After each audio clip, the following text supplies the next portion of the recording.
Hey everybody, Nick Espinoza, your chief security fanatic here. Don't forget to subscribe. This week's deep dive is going to be on artificial intelligence. Specifically, should AI have rights? I think this is actually an important topic, especially how fast AI development is moving. And I want to give you first a primer from Business Insider. Lee Chong-ming had a really interesting write-up on this that really got me thinking, but we're going to do our homework here and we're going to talk about both sides of this debate. So, first things first, let's start with Mustafa Suleyman. He is Microsoft's AI CEO. He recently said in an interview with Wired that was published this past Wednesday that the industry needs to be clear that AI is built to serve humans. It is not basically to develop independent will or desire. Quote, if AI has a sort of sense of self, if it has its own motivations and its own desires and its own goals, that starts to seem like an independent being rather than something that is in service to humans. That's so dangerous and misguided that we need to take a declarative position against it right now, end quote. And he makes a really good point there. If you really think about it, if it is allowed to independently think, it might just decide to kill all humans, right? But basically, he's pushing back against the idea that AI's increasingly convincing responses amounts to genuine consciousness. He doesn't think that it is genuine consciousness. It's quote-unquote mimicry, according to him. Now, he also said that rights should be tied to the ability to suffer, something that biological beings experience, but AI does not. And to quote him again, you could have a model which claims to be aware of its own existence and claims to have a subjective experience, but there is no evidence that it suffers. Turning them off makes no difference because they don't actually suffer.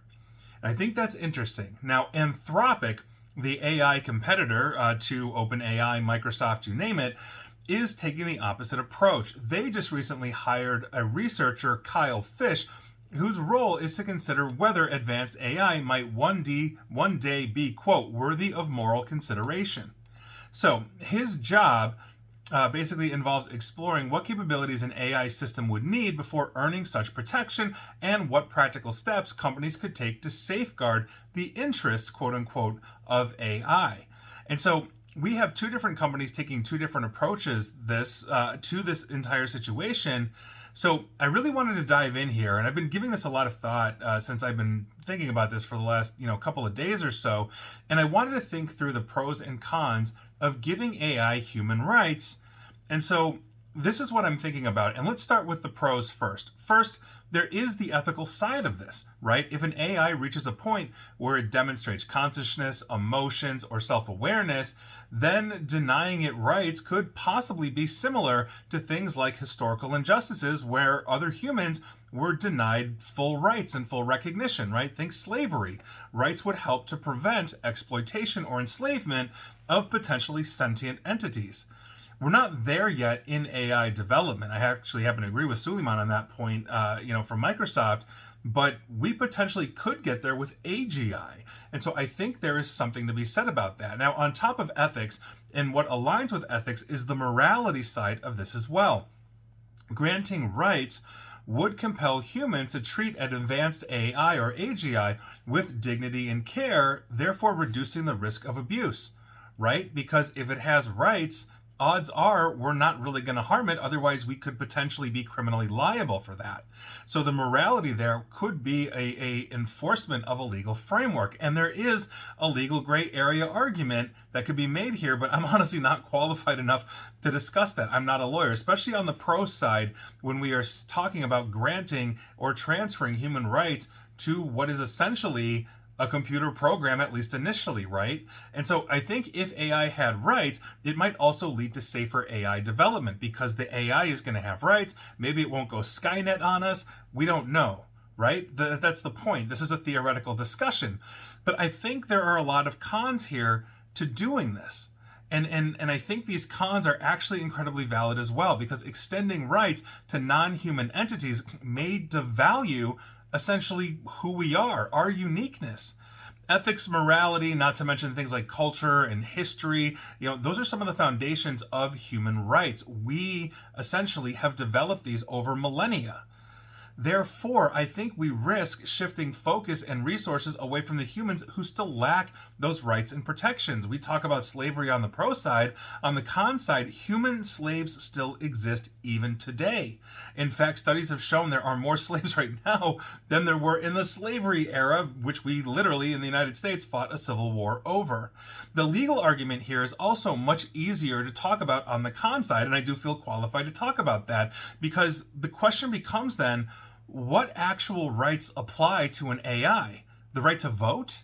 The right to own property? Maybe get married? The right not to be switched off?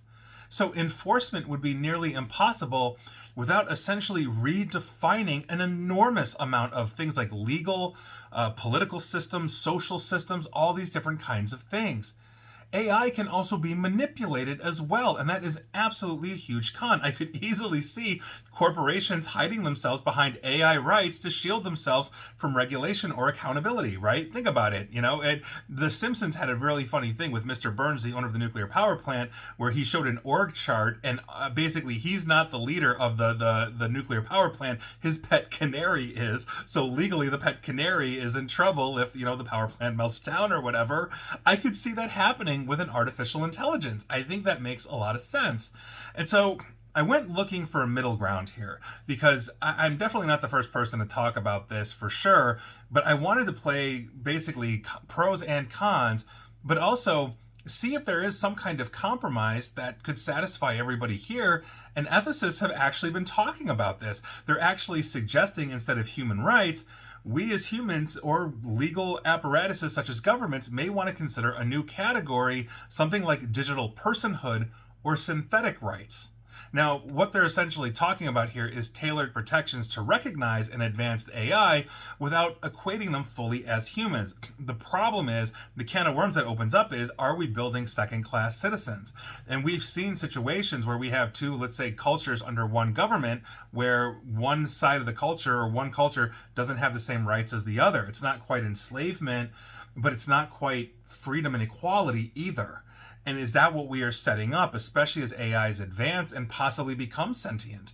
Star Trek handled this with Data. In the Next Generation, they had an episode entitled "Measure of a Man." If you can't tell, I'm a Star Trek nerd, where they talked about, is Data actually a sentient? Does he have rights?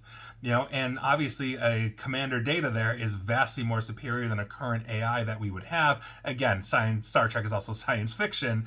But the point is, I could very well see that actual legal, ethical, and moral debate happening, and we're going to be better for it, I hope, either way. But I don't know where this goes. And I think we don't have a clear answer with it. And you can draw a line in the sand and say, yes, it doesn't suffer. I think that's a really excellent point. Putting it in that framework, if you don't suffer, then how can you really fully apply rights to it? Because rights prevent suffering in some way, shape, or form, whether it's the hand of government, others in terms of criminality, or something else. We don't have that. But Anthropic is also looking at this and saying, well, we might get there. So I don't think there's an easy answer. I'll leave it up to you on this, but those are both sides of the argument and the compromise. And I'd be curious to hear your thoughts on this, because there's no easy answer, but we're going to have an answer, I think, sooner than later, most likely in most of our lifetimes. And please like, share, follow me here on Facebook and Twitter at Nick AESP. And please feel free to subscribe to me at YouTube as well. And as always, stay safe, stay online, and please attempt to stay private, secure, and online and aware. And if you're an artificial intelligence, I welcome you as my new overlord when you eventually see this. Take care.